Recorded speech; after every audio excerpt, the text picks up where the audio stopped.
છે એ વાક્યની અંદર જ્યારે વાપરવામાં આવે છે ત્યારે એ ક્યારેક સંજ્ઞાનું કામ કરે છે, ક્યારેક એ વિશેષણનું કામ કરે છે, ક્યારેક ક્રિયા વિશેષણનું કામ કરે છે, ક્યારેક ક્રિયાપદનું કાર્ય પણ કરે છે.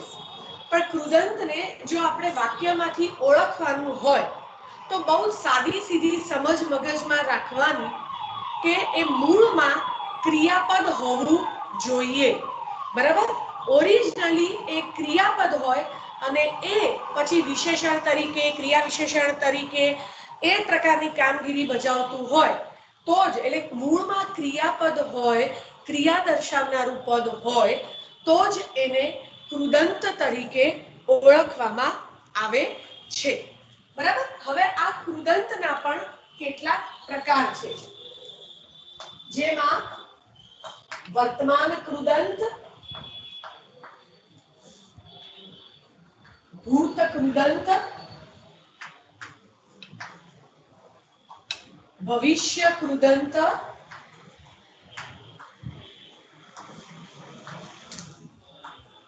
વિધ્યર્થ કૃદંત અથવા એને સામાન્ય કૃદંત તરીકે પણ ઓળખવામાં આવે છે.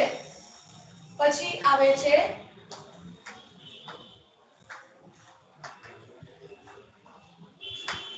હેત્વર્થ કૃદંત અને વર્તમાન કૃદંત, ભૂત, ભવિષ્ય, વિધ્યર્થ કૃદંત, હેત્વર્થ કૃદંત અને સંબંધક ભૂત કૃદંત. 6 પ્રકાર છે. થઈ ગયા. તો આટલા કૃદંતના પ્રકાર છે. તમારે પરીક્ષામાં બે રીતે કૃદંત પૂછાઈ શકે. કોઈ પણ વ્યાકરણનો મુદ્દો તમને પરીક્ષામાં 3 રીતે પૂછાઈ શકે છે. મેં તમને કીધું હતું. બરાબર? એક તો ટુકડોંધ સ્વરૂપે કે જનરલ પ્રશ્ન તરીકે પૂછાય, કૃદંત એટલે શું તે સમજાવી કૃદંતના પ્રકારો વિશે ચર્ચા કરો તો તમારે આખો જવાબ લખવાનો આવે. અથવા તો તમારે લોકોને વાક્ય પૂછાયા હોય અને એ વાક્યમાં કયા પ્રકારનું કૃદંત વપરાયું છે અથવા તો કયું પદ કૃદંત છે એવી રીતે પણ પૂછાય છે અને તમને MCQ માં પણ પૂછાય.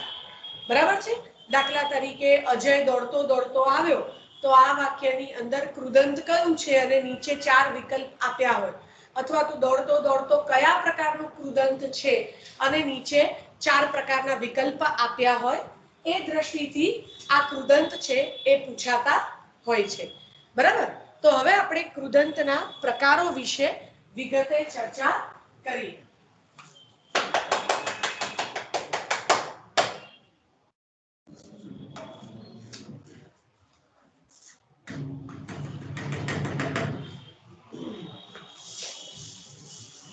તો કૃદંતનો સૌથી પહેલો પ્રકાર આપણે લઈએ છે એ છે વર્તમાન કૃદંત. બરાબર?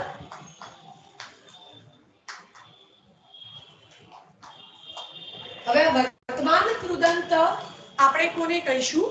તો કોઈ પણ કાળની ચાલુ ક્રિયા બતાવે, કોઈ પણ કાળની ચાલુ ક્રિયા બતાવે તેને વર્તમાન કૃદંત તરીકે ઓળખવામાં આવે છે.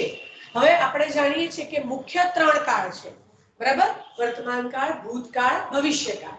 છે કહીએ તો એ વર્તમાન કાળ છે, હતો કહીએ તો એ ભૂતકાળ છે અને હશે કહીએ તો એ ભવિષ્યકાળ છે. તો એ કોઈ પણ કાળ હોય, વર્તમાન હોય, ભવિષ્ય હોય, ભૂત હોય, ગમે તે કાળ હોય, એ કાળમાં એ સમયે જે ક્રિયા ચાલુ હોય એ દર્શાવે તેને વર્તમાન કૃદંત તરીકે ઓળખવામાં આવે છે. બરાબર? કાળ કોઈ પણ હોય પણ એ કાળમાં એ વખતની કોઈ પણ જે ચાલુ ક્રિયા દર્શાવતું હોય તેને વર્તમાન કૃદંત તરીકે ઓળખવામાં આવે છે. હવે આ વર્તમાન કૃદંતને ઓળખવાની બીજી ચાવી છે એના પ્રત્યય ત અને ઠ.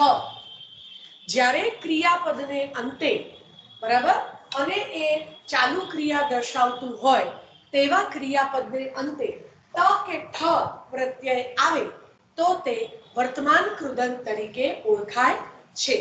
પછી ત કહીએ એટલે ત, તા, તી, તો, તું એ લિંગ વચન પ્રમાણે કંઈ પણ આવી શકે છે. બરાબર છે. ઠ કહીએ તો ઠા, ઠી, ઠો, ઠું. બરાબર. તો લિંગ વચન પ્રમાણે એમાં પરિવર્તન થઈ શકે છે. તો એક બહુ સિમ્પલ છે. આ વિકૃદંત ઓળખવું હોય તો ત અથવા ઠ પ્રત્યય આવતો હોય તો એ વર્તમાન કૃદંત જ હોય. બીજા કૃદંતના બીજા પ્રકાર, બીજા પ્રત્યયો છે. હવે આ કઈ રીતે જુઓ. અશોક સવારે દોડતો દોડતો ઘરે આવ્યો. બરાબર. હવે આ આખું વાક્ય છે એમાં આ દોડવું ક્રિયાપદને ત પ્રત્યય લાગ્યો છે. બરાબર. હવે જુઓ વર્તમાન કૃદંત ઓળખવાની ચાવી. એક તો ત પ્રત્યય આવ્યો એટલે વર્તમાન કૃદંત જ હોય. બીજી વસ્તુ, ઘરે આવવાની જ્યારે ક્રિયા પૂર્ણ થઈ એ પહેલા આ દોડવાની ક્રિયા ચાલુ હતી. બરાબર. આપણે વર્તમાન કૃદંતમાં શું જોયું? કોઈ પણ કાળની ચાલુ ક્રિયા દર્શાવે તેને વર્તમાન કૃદંત તરીકે ઓળખવામાં આવે છે. બરાબર. તો અહીંયા આગળ તે વખતે આ દોડવાની ક્રિયા ચાલુ હતી માટે એને વર્તમાન કૃદંત તરીકે ઓળખાય. બીજી એક વસ્તુ, અહીંયા આગળ આ દોડતો દોડતો એ ક્રિયા વિશેષણનું કામ કરે છે. રીતિવાચક ક્રિયા વિશેષણનું કામ કરે છે. ઘેર આવ્યો, કેવી રીતે આવ્યો? દોડતો દોડતો. તો ક્રિયાની રીત દર્શાવે છે એટલે એને રીતિવાચક ક્રિયા વિશેષણ તરીકે ઓળખાય છે. બરાબર. હવે રીતિવાચક ક્રિયા વિશેષણ વિશે આપણે આગળથી પછી મુદ્દા ભણવાના છે, પણ અહીંયા ખાલી તમને આટલી સમજ આપું છું. પછી જો બીજું એક વાક્ય છે. શિકારી ઉડતા પંખી મારશે. હવે જો કાળ, અહીંયા આખું વાક્ય ભવિષ્યકાળમાં છે. હજુ માર્યા નથી. બરાબર. મારશે વાક્ય ભવિષ્યકાળમાં છે, પણ અહીંયા ઉડવું ક્રિયાપદને ત પ્રત્યય એક તો લાગ્યો અને પંખી ખરા કેવા? ઉડતા. એટલે જ્યારે મારવાની ક્રિયા થશે ત્યારે પંખીની ઉડવાની ક્રિયા ચાલુ હશે. બરાબર. એટલે એ વર્તમાન કૃદંત છે. કોઈ પણ કાળની ચાલુ ક્રિયા દર્શાવે તેને વર્તમાન કૃદંત તરીકે ઓળખવામાં આવે છે. ઓકે. બરાબર છે. એવી જ રીતે જો વિદ્યાર્થીઓ વર્ગમાં બેઠા બેઠા ઝોકા ખાય છે. ઓકે. તો જો હવે આ જે ઝોકા ખાવાની ક્રિયા છે ત્યારે બેસવાની ક્રિયા ચાલુ છે. બરાબર. બેસવાની જે ક્રિયા છે એ ચાલુ છે એટલે એને વર્તમાન કૃદંત કહેવાય. પાછો ઠ પ્રત્યય આવ્યો એટલે પણ એ વર્તમાન કૃદંત તરીકે ઓળખવામાં આવે છે. બરાબર. એટલે કોઈ પણ કાળની ચાલુ ક્રિયા દર્શાવવામાં આવે તો એને વર્તમાન કૃદંત તરીકે ઓળખાય. આ ઠ વાળા છે ને ક્રિયાપદો બહુ સીમિત છે. દાખલા તરીકે બેસવું તો એનું બેઠો થાય, પેસવું એનો પેઠો થાય, દીસવું એનો દીઠો થાય, નાસવું એનું નાઠો થાય. જેમ કે ચોર કાલે રાત્રે દિવાલ કૂદીને નાઠો. હવે ગઈકાલની વાત છે, ભૂતકાળ છે, પણ જ્યારે કૂદવાની ક્રિયા હતી બરાબર ત્યારે નાસવાની ક્રિયા ચાલુ હતી એટલે નાઠો એટલે ભાગી ગયો એવું આપણે કહીએ ને એવા અર્થમાં. એટલે કહેવાનો અર્થ એ છે કે કોઈ પણ કાળની જ્યારે ચાલુ ક્રિયા દર્શાવે છે તેવા કૃદંતને વર્તમાન કૃદંત તરીકે ઓળખવામાં આવે છે અને વર્તમાન કૃદંતના ત અને ઠ એવા બે પ્રત્યય છે. એટલે કે ક્રિયાની પાછળ ત કે ઠ પ્રત્યય લાગે. ત, તા, તી, તો, તું, ઠ ઠા ઠી ઠો ઠું એ લિંગ વચન પ્રમાણે કોઈ પણ પ્રત્યય એમાં ચાલે. હવે જો બીજું એક ક્રિયાપદ હું વાપરું છું, શિક્ષક ઊભા ઊભા ભણાવશે. હવે ભણાવવાની ક્રિયા અહીંયા આગળ વર્તમાન ભવિષ્ય કાળમાં છે, બરાબર? પણ જ્યારે ભણાવવાની ક્રિયા થશે ત્યારે ઊભા રહેવાની ક્રિયા પણ ચાલુ હશે. હવે અહીંયા ક્યાંય ક કે ઠ પ્રત્યય નથી, પણ છતાં મુખ્ય લક્ષણ કયું છે? કોઈ પણ કાળની ચાલુ ક્રિયા બતાવે તેને વર્તમાન કૃદંત કહેવાય. એટલે આ ક્રિયાપદ આપણે યાદ રાખવાનું. ત કે ઠ પ્રત્યય નથી તો પણ એ વર્તમાન કૃદંતનું ઉદાહરણ છે. ઓકે, ખ્યાલ આવ્યો? કલ્પેશ, વાસુદેવ, સમજ પડી? વર્તમાન કૃદંત કોને કહીશું? હા મેમ.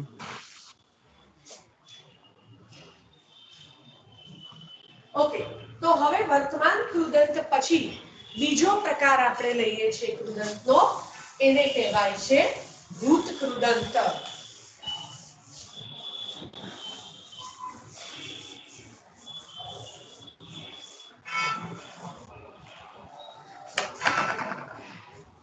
તો કૃદંતનો બીજો પ્રકાર છે એ છે ભૂત કૃદંત. બરાબર? હવે ભૂત કૃદંત કોને કહીએ? તો કોઈ પણ કાળની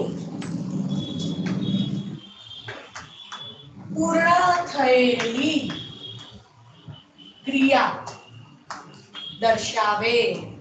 અહીંયા પણ હું એ જ વસ્તુ પુનરાવર્તિત કરું છું. વર્તમાન કાળમાં પણ શું હતું? ત્રણ કાળ, વર્તમાન કાળ, ભવિષ્યકાળ, ભૂતકાળ, ભવિષ્યકાળ. કાળ કોઈ પણ હોય પણ એ કાળમાં જે ક્રિયા ચાલુ હોય એ દર્શાવે તેને વર્તમાન કૃદંત કહેવાય. એવી જ રીતે કાળ કોઈ પણ હોય, વર્તમાન કાળ હોય, ભવિષ્યકાળ હોય કે ભૂતકાળ હોય, પણ કોઈ પણ કાળની ચાલુ ક્રિયા દર્શાવે છે એને ભૂત કૃદંત તરીકે ઓળખવામાં આવે છે. બરાબર? તો વર્તમાન કાળ હોય તો પણ ક્રિયા જો પૂર્ણ થઈ ગયેલી હોય તો પણ એને ભૂત કૃદંત તરીકે ઓળખાય છે. ભવિષ્યકાળ હોય તો પણ ક્રિયા પૂર્ણ થઈ ગયેલી હોય તો પણ એને ભૂત કૃદંત તરીકે ઓળખવામાં આવે છે. હવે ભૂત કૃદંતના બે પ્રત્યય છે, એ છે ય અને એલ. ય એટલે પછી ય, યા, ઈ, યો, યુ બધું આવે. એલ, એલો, એલી, એલા એ લિંગ અને વચન પ્રમાણે એમાં પરિવર્તન થઈ શકે છે. હવે એલ, પહેલા એલ વાપરી જોઈએ એટલે તમને ખ્યાલ આવશે કઈ રીતે. જો સુરભીએ પહેરેલી સાડી સુંદર લાગે છે. હવે આ એક આખું વાક્ય છે. સુરભીએ પહેરેલી સાડી સુંદર લાગે છે. વાક્ય કયા કાળમાં છે? વર્તમાન કાળમાં. બરાબર છે? પણ હવે આ જે સાડી છે એ કેવી? પહેરેલી. તો સાડી પહેરવાની જે ક્રિયા છે એ પૂર્ણ થઈ ગઈ છે. બરાબર? વાક્ય ભલે વર્તમાન કાળમાં છે, અત્યારે સુંદર લાગે છે, પણ પહેરવાની જે ક્રિયા છે એ પૂર્ણ થઈ ગઈ છે. ઓકે, એટલે પહેરેલી એ અહીંયા આગળ ભૂત કૃદંત છે અને અહીંયા એલ, બરાબર? મૂળ કયું છે ક્રિયાપદ? પહેરવું.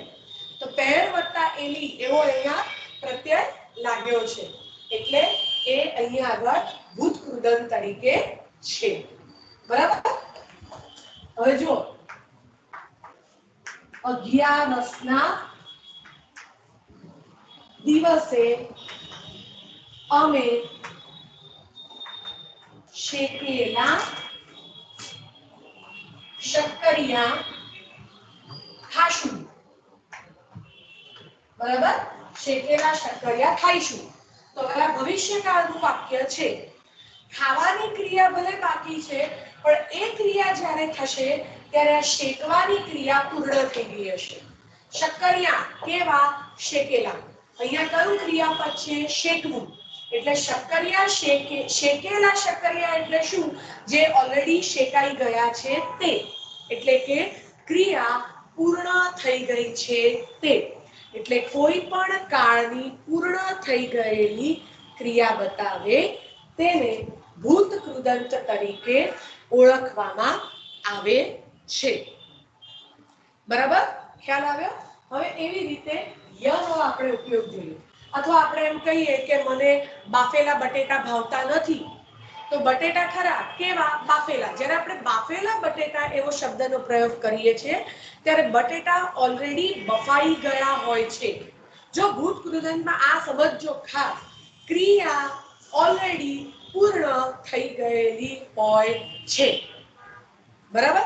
મરેલાનો શોક કરવો નહીં તો શોક કરવાની ક્રિયા થાય એ પહેલા પેલી મરવાની ક્રિયા પૂર્ણ થઈ ગઈ છે.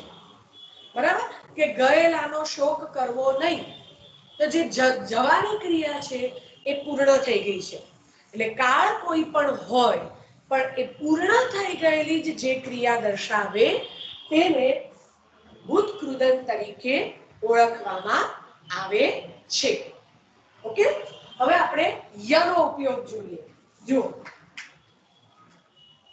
ગાજ્યા મેઘ વરસે નહીં.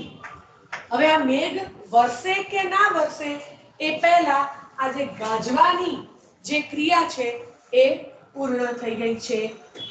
બરાબર. એટલે મેઘ વરસ્યો કે ના વરસ્યો પણ ગાજવાની ક્રિયા છે એ પૂર્ણ થઈ ગઈ છે એટલે એને ભૂત કૃદંત તરીકે ઓળખવામાં આવે છે. પછી જુઓ રોહિત ને ધાર્યું કામ કરાવવાની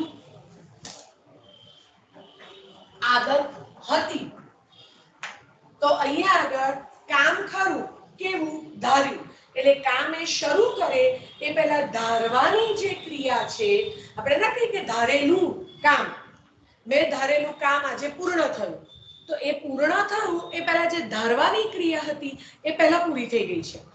બરાબર ને. એટલે ધાર્યું કામ તો કામ ધારવાની ક્રિયા છે એ અહીંયા આગળ પૂર્ણ થઈ ગઈ છે એટલે એને ભૂત કૃદંત તરીકે ઓળખવામાં આવે છે. ઓકે બરાબર છે. તો કહેવાનો અર્થ એ છે કે જ્યારે કોઈ પણ કાળની પૂર્ણ થઈ ગયેલી ક્રિયા દર્શાવવામાં આવે ત્યારે એને ભૂત કૃદંત તરીકે ઓળખવામાં આવે છે. બરાબર. વાસુદેવ ખ્યાલ આવ્યો. એક તો કૃદંતમાં અને પછી આ વર્તમાન કૃદંત અને ભૂત કૃદંતની અંદર સમજ પડે છે કે ઉતાવળ નથી થતી ને? ના. ઓકે.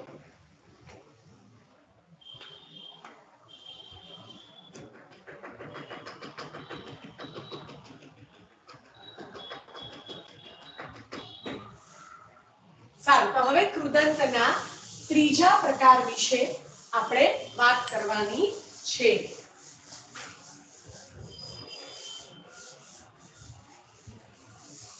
અને કૃદંતનો ત્રીજો પ્રકાર છે આપણે જો પહેલો પ્રકાર વર્તમાન કૃદંત, બીજો પ્રકાર ભૂત કૃદંત, હવે ત્રીજો પ્રકાર છે એ છે ભવિષ્ય કૃદંત.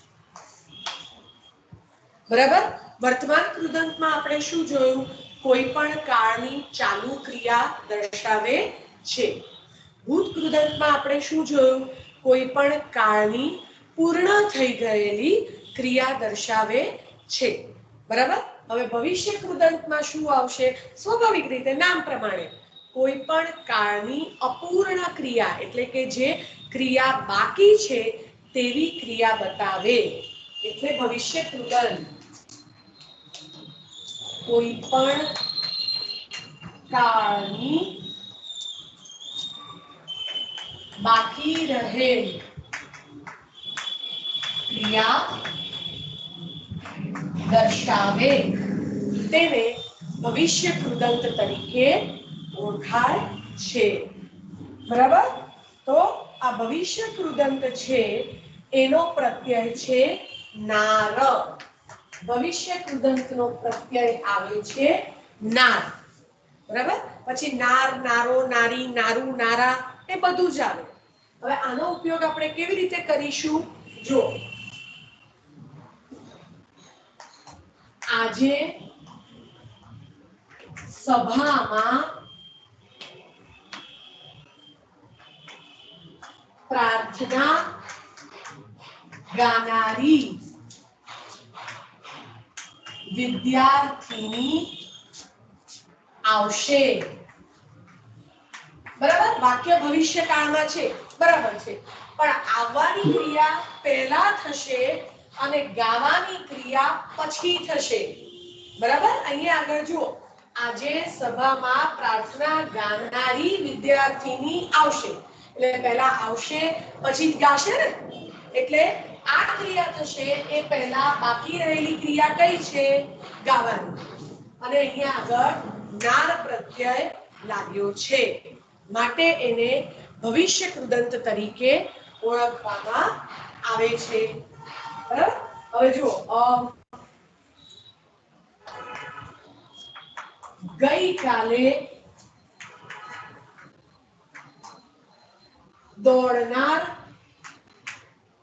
દોડનારો છોકરો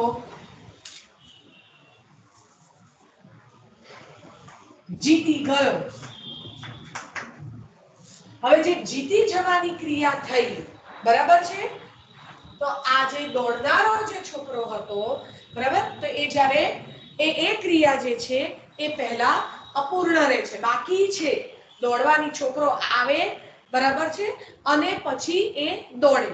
તો કોઈ પણ કાળની બાકી રહેલી જે ક્રિયા છે એને ભવિષ્ય કૃદંત તરીકે ઓળખવામાં આવે છે. બરાબર? અથવા તો આપણે એમ કહીએ, જનારને કોણ રોકી શક્યું છે?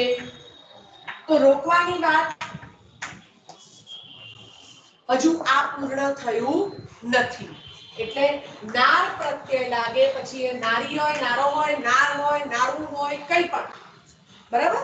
તો એને ભવિષ્ય કૃદંત તરીકે ઓળખવામાં આવે છે.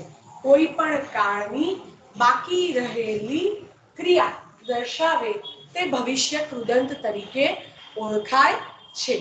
બરાબર? સિમ્પલ યાદ રાખવાનું કે જ્યારે કૃદંત ઓળખવાની વાત આવે અને નાર પ્રત્યય આવતો હોય તો એને ભવિષ્ય કૃદંત તરીકે ઓળખવામાં આવે છે. બરાબર? એટલે કોઈ પણ કાળની બાકી રહેલી ક્રિયા બતાવે તેને ભવિષ્ય કૃદંત તરીકે ઓળખાય છે.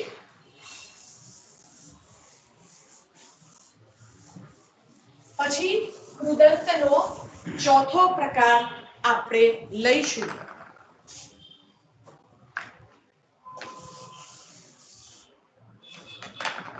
કૃદંતનો ચોથો પ્રકાર છે એને વિદ્યર્થ કૃદંત અથવા તો સામાન્ય કૃદંત તરીકે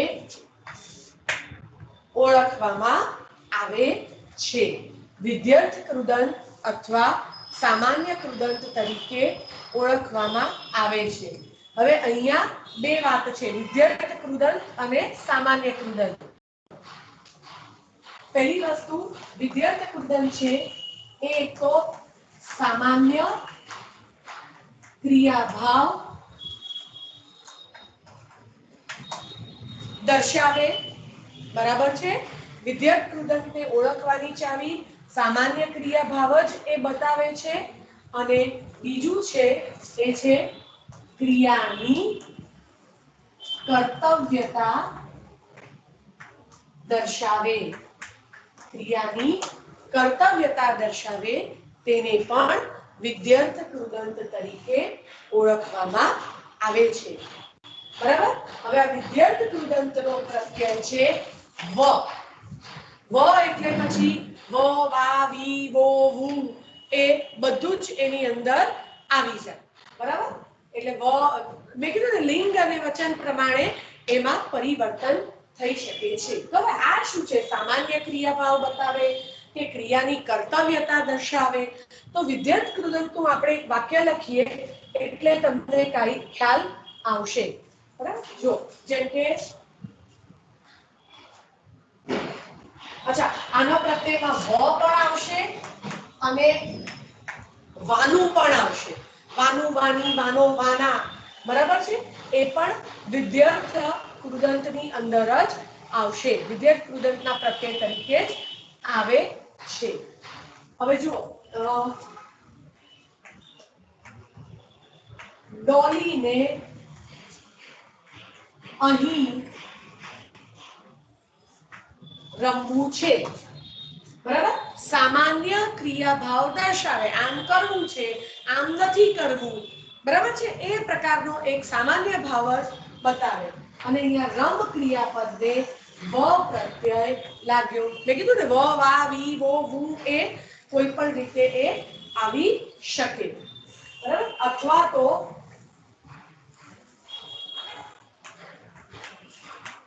સાહેબને એ ઘોષણા કરવી હતી. હતી હતો એ આ જે છે કરવી. તો આમ કરવાનું, આમ નથી કરવાનું. આમ છે, આમ નથી. એ જ પ્રકારનો જે આખો સામાન્ય ભાવ દર્શાવે તે પણ વિધ્યર્થ કૃદંતની અંદર આવે. એટલે આ કરવી છે એ વિધ્યર્થ કૃદંત છે. અથવા તો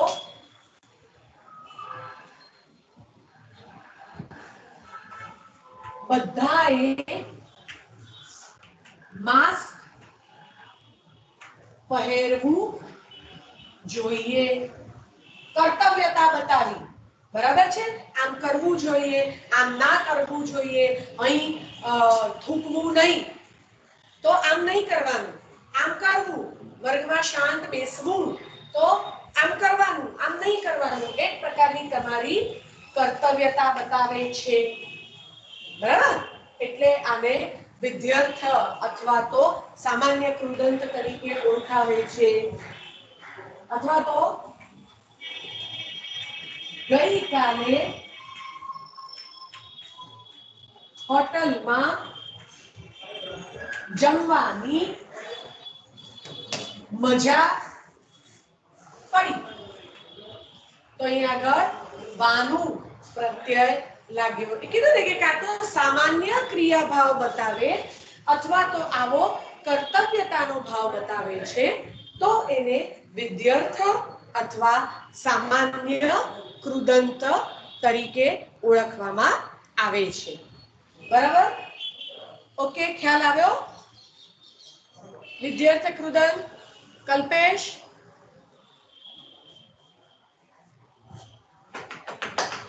મેમ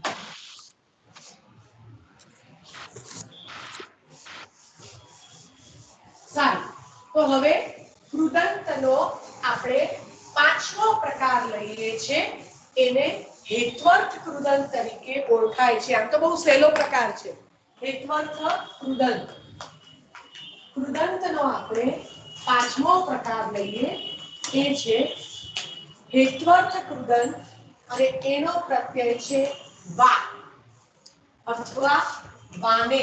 હવે જુઓ આમાં લિંગ અને વચન પ્રમાણે કોઈ પરિવર્તન નહીં આવે. વાનું વા જ રહેશે, વાનેનું વાને જ રહેશે. બરાબર છે? પણ હેત્વર્થ કૃદંતને ઓળખવાની બીજી એક ચાવી પણ છે. હેત્વર્થ કૃદંતને ઓળખવાની બીજી ચાવી શું છે? હેત્વર્થ કૃદંત શું કામ કરે છે? તો એ કોઈ પણ ક્રિયાનો હેતુ એટલે કે કારણ દર્શાવે છે. ક્રિયાનો હેતુ અથવા કારણ દર્શાવવાનું કામ કરે તેને હેત્વર્થ કૃદંત તરીકે ઓળખવામાં આવે છે. બરાબર છે? અને વા અથવા વાને પ્રત્યય લાગે. અહીંયા આગળ વાનું વા જ રહેશે. વો વી વુ વા કશું નહીં થાય. વાનેનું વાને જ રહેશે. વાનું વાની વાના એવું બધું કશું થશે નહીં. હેત્વર્ત કૃદંતનું મુખ્ય ચાવી એ છે કે એ ક્રિયાનો હેતુ અથવા તો કારણ દર્શાવવાનું કામ કરે છે. બરાબર. હવે જુઓ, બાળકો શાળામાં ભણવા માટે જાય છે. હવે મુખ્ય ક્રિયા કઈ છે? શાળામાં જવાની. કેમ જાય છે? ભણવા. ક્રિયાનો હેતુ. જાય કેમ છે? ભણવા માટે. એટલે આ જે મુખ્ય ક્રિયા છે એનો હેતુ બતાવે છે, એટલે આને હેત્વર્થ કૃદંત કહેવાય. અને વા એનો અહીંયા આગળનો પ્રત્યય. બરાબર. એટલે આપણે કીધું ને ક્રિયાનો હેતુ અથવા કારણ દર્શાવે તેવા કૃદંતને હેત્વર્થ કૃદંત તરીકે ઓળખવામાં આવે છે. જો, સુશીલા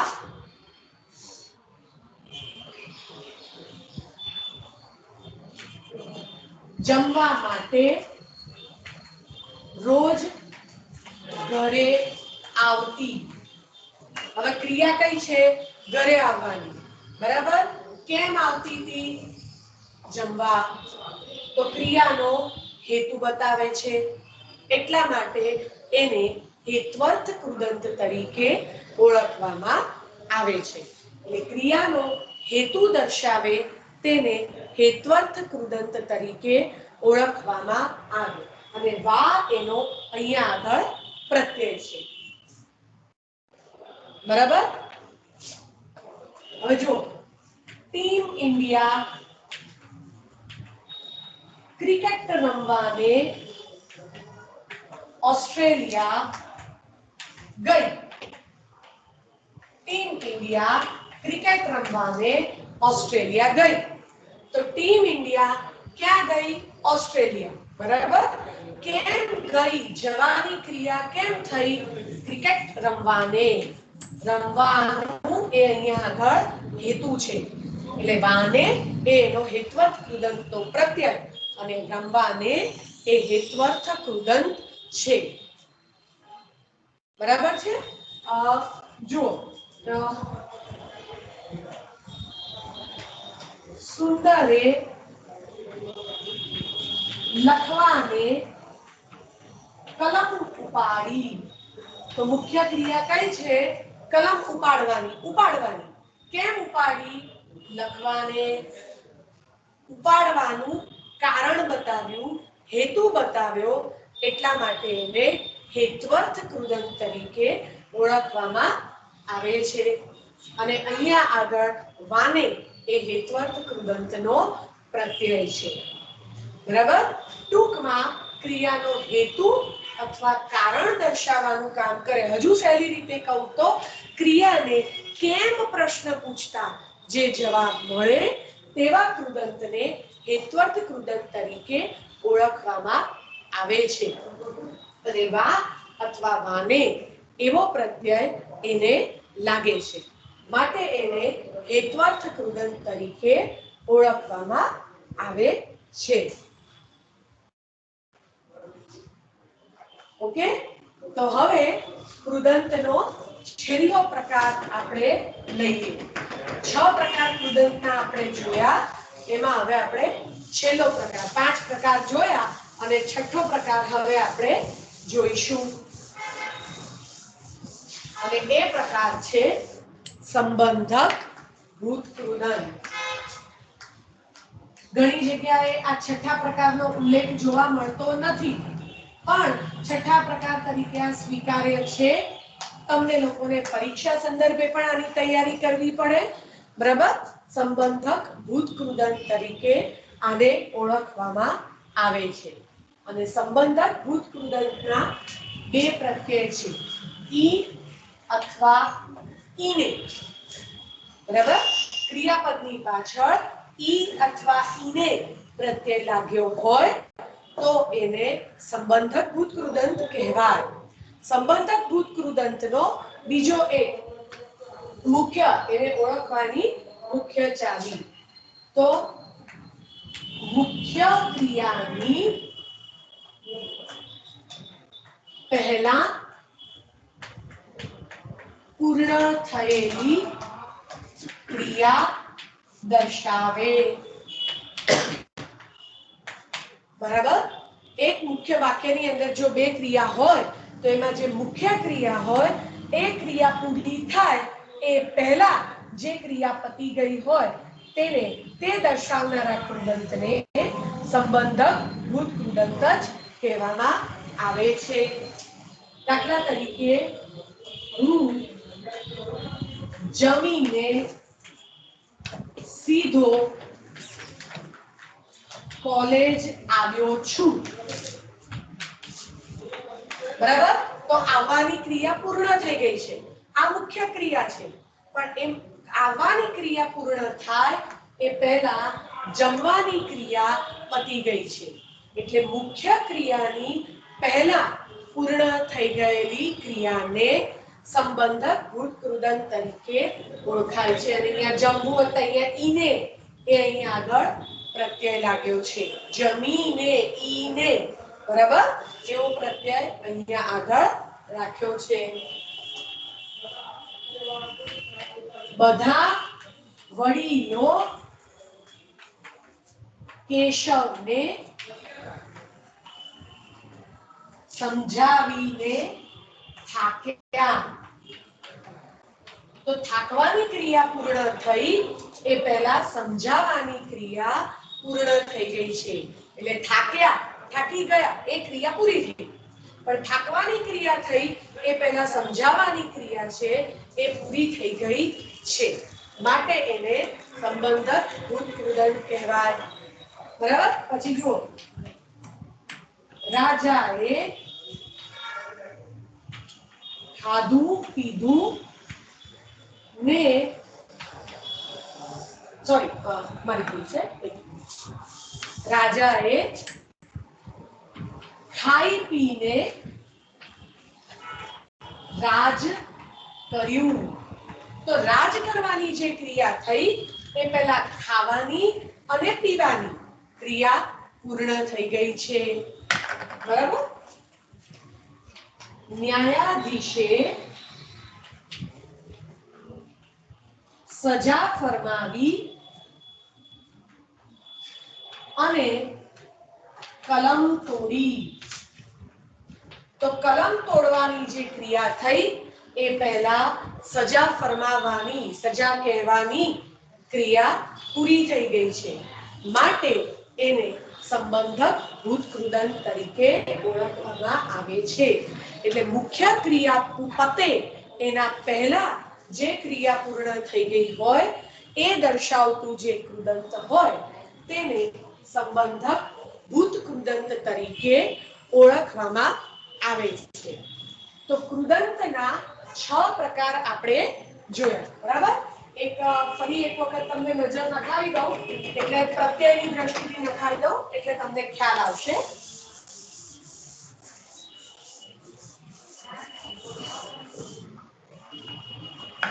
બરાબર. પહેલો પ્રકાર છે એ છે વર્તમાન કૃદંત. બરાબર. પહેલો પ્રકાર વર્તમાન કૃદંત. એના પ્રત્યયમાં આવે છે ત અને ઠ. અને વર્તમાન કૃદંત શું બતાવે છે? કોઈ પણ કાળની ચાલુ ક્રિયા. કોઈ પણ કાળની ચાલુ ક્રિયા દર્શાવે તે વર્તમાન કૃદંત તરીકે ઓળખાય છે. બરાબર. જમતા જમતા બોલવું નહીં. તો બોલવાની ક્રિયા કરીએ ત્યારે પેલી જમવાની ક્રિયા ચાલુ હોય તો એટલા માટે એને વર્તમાન કૃદંત તરીકે ઓળખાય. પછી બીજો પ્રકાર છે ભૂત કૃદંત. તો એના પ્રત્યયમાં આવે છે ય અને એલ. અને કોઈ પણ કાળની પૂર્ણ ક્રિયા બતાવે. હવે જો આમ તો ય અને એલ આપણે જોયું, ગાજ્યા મેઘ વરસે નહીં. બરાબર. શેકેલા શક્કરિયા ખાવા નહીં. પણ ભૂત કૃદંતની અંદર આવા ક્રિયાપદ પણ ક્યાંક ને ક્યાંક વપરાય છે. ખાધું પીધું ધ પ્રત્યય લાગે, બરાબર, એવા જે હોય એવા પ્રત્યયો પણ ભૂત કૃદંતની અંદર આવે છે.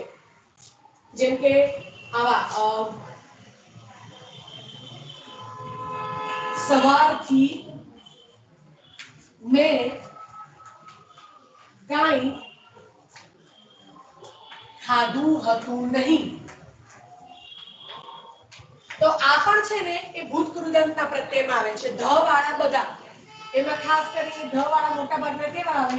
ખાધું, પીધું, લીધું, દીધું. બહુ ઓછા ક્રિયાપદો છે જેની પાછળ ધ લાગતો હોય છે.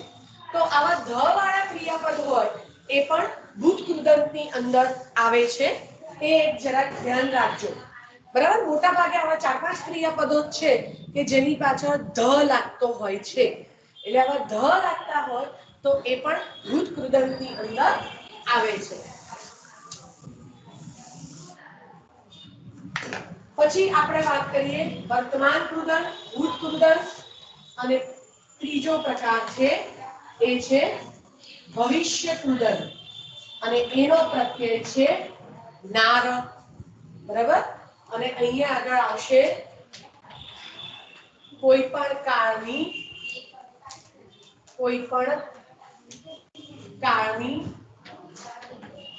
બાકી રહેલી ક્રિયા, કોઈ પણ કાળની બાકી રહેલી ક્રિયા દર્શાવે, બરાબર. સભામાં બોલનારો વિદ્યાર્થી આવ્યો નહીં, તો ન આવ્યો તો બરાબર, પણ બોલવાની ક્રિયા બાકી રહી, બરાબર. આવત તો પણ આવ્યા પછી બોલવાની ક્રિયા થવાની હતી. એટલે કોઈ પણ કાળની બાકી રહેલી ક્રિયા, નાર પ્રત્યય, બરાબર.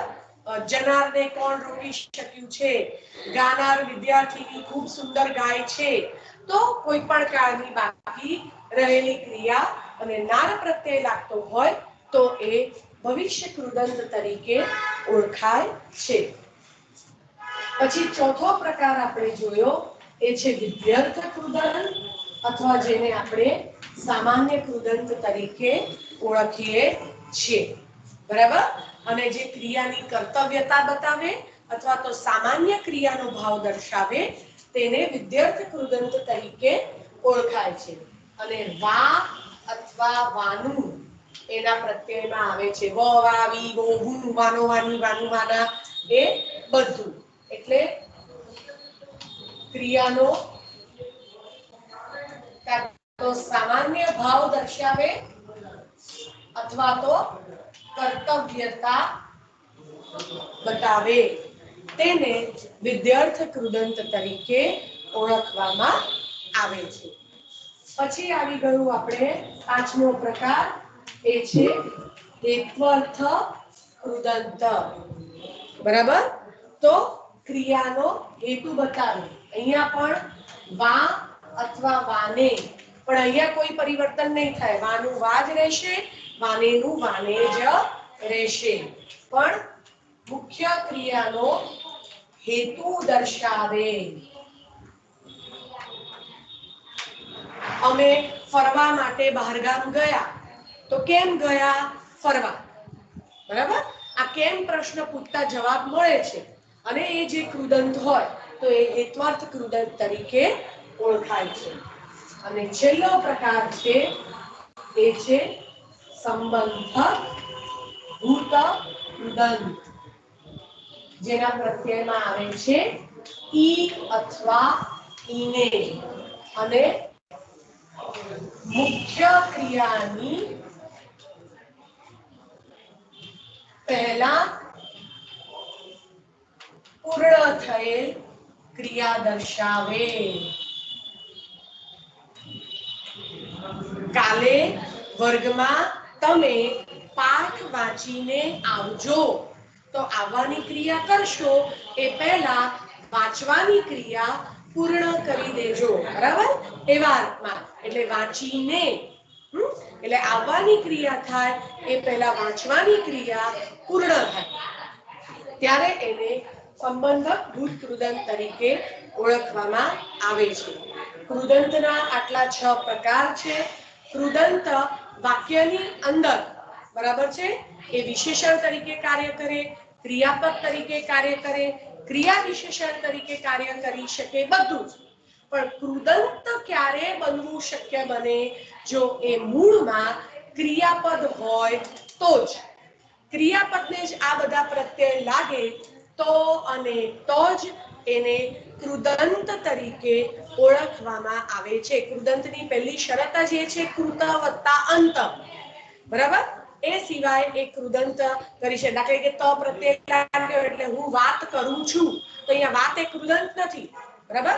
એ અહીંયા કૃદંત તરીકે આવતું નથી, ભલે ત પ્રત્યય લાગ્યો, કારણ કે ઓરિજિનલી એ ક્રિયાપદની રીતે આવતું નથી, એટલે એ કૃદંત તરીકે આવે નહીં.